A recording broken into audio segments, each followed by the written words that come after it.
क्या एक छोटा सा गैरेज दुनिया की सबसे बड़ी टेक कंपनी बना सकता है? क्या एक कॉलेज ड्रॉप आउट इतिहास लिख सकता है? क्या अपनी ही कंपनी से निकाला गया इंसान वापस आकर उसे दुनिया की नंबर 1 कंपनी बना सकता है? ये कहानी है सपनों की, ये कहानी है जुनून की, ये कहानी है एप्पल इंक की। 1955 में एक बच्चे का जन्म होता है, स्टीव जॉब्स। जन्म के तुरंत बाद उसे उसके असली माता पिता गोद दे देते हैं, लेकिन किस्मत ने उसके लिए कुछ बहुत बड़ा लिख रखा था। बचपन से ही स्टीव अलग थे।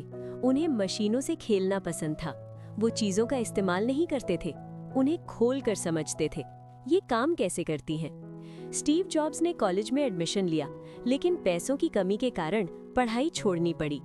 रहने के लिए कमरा नहीं, खाने के लिए पैसे नहीं, लेकिन सीखना उन्होंने कभी नहीं छोड़ा। वो कैलीग्राफी की क्लास में बैठते थे और उन्हें तब नहीं पता था कि यही खूबसूरत टाइपोग्राफी एक दिन मैक कंप्यूटर की पहचान बनेगी। फिर उनकी मुलाकात हुई स्टीव वोज़नियाक से, एक टेक्निकल जीनियस और एक विजनरी। दोनों ने मिलकर एक सपना देखा, कंप्यूटर हर घर तक पहुंचना चाहिए। 1976 में स्टीव जॉब्स के घर के छोटे से गैरेज में एप्पल की शुरुआत हुई। पहला प्रोडक्ट था एप्पल आई, फिर आया एप्पल 2 और यहीं से कहानी चल पड़ी। कुछ ही सालों में एप्पल करोड़ों की कंपनी बन गई। सिर्फ 25 साल की उम्र में स्टीव जॉब्स करोड़पति बन चुके थे। 1984 में एप्पल ने लॉन्च किया मैकिन्टॉश। ये सिर्फ एक कंप्यूटर नहीं था, ये एक एक्सपीरियंस था। माउस, आइकन्स, सुंदर फॉन्ट्स, यानी मशीन अब इंसानों की तरह आसान हो गई थी। लेकिन यहीं से स्टीव जॉब्स की जिंदगी में सबसे बड़ा तूफान आया। बोर्डरूम पॉलिटिक्स, पावर स्ट्रगल, और जिस कंपनी को उन्होंने बनाया था उसी कंपनी से उन्हें निकाल दिया गया। 30 साल की उम्र में सब कुछ खत्म। लेकिन असली कहानी अब शुरू हुई। स्टीव जॉब्स ने नई कंपनी बनाई, नेक्स्ट, और एक छोटी एनिमेशन कंपनी खरीदी, पिक्सार।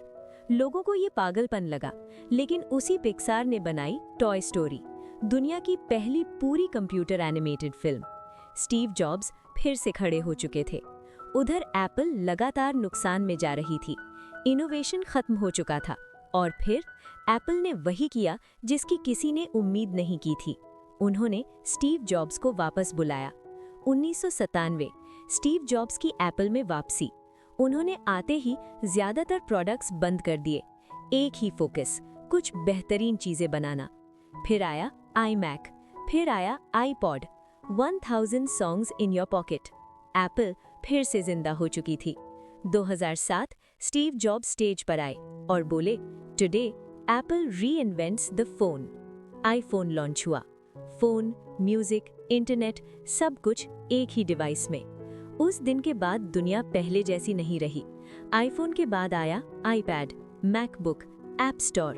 एप्पल अब सिर्फ प्रोडक्ट नहीं बेचती थी, एप्पल एक एक्सपीरियंस बेचती थी, एक लाइफस्टाइल, एक स्टेटस, एक फीलिंग।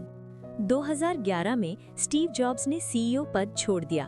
कुछ समय बाद उन्होंने दुनिया को अलविदा कह दिया, लेकिन उनका विजन आज भी जिंदा है। आज एप्पल को आगे बढ़ा रहे हैं टिम कुक, और एप्पल बन चुकी है दुनिया की सबसे वैल्यूएबल कंपनी।